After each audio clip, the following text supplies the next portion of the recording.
So we're in Alford at the Center Cemetery, one of many Berkshire graveyards that contain the remains of men and women who made America's Revolution.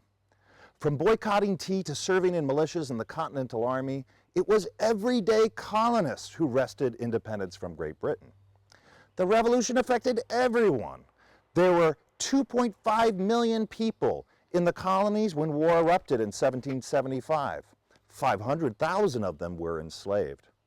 More than 10% of all colonists, or about 375,000 American men, served in provincial and state militias, or the Continental Army before the war ended in 1783.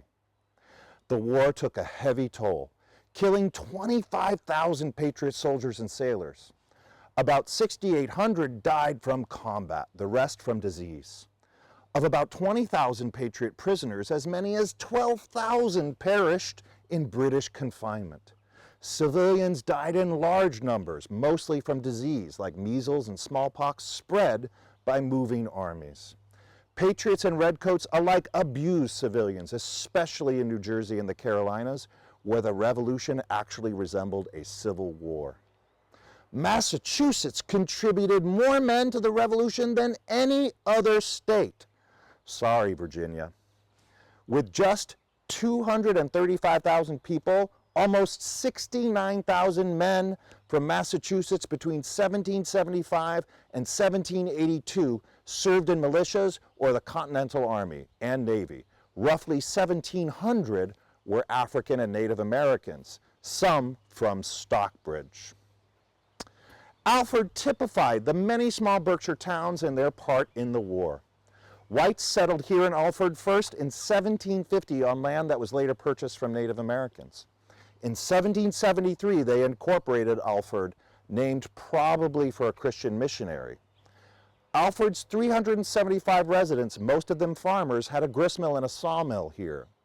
General Henry Knox's artillery train, carrying guns from Fort Ticonderoga, marched through Alford on January 10, 1776, en route to Boston to reinforce the siege of redcoats there.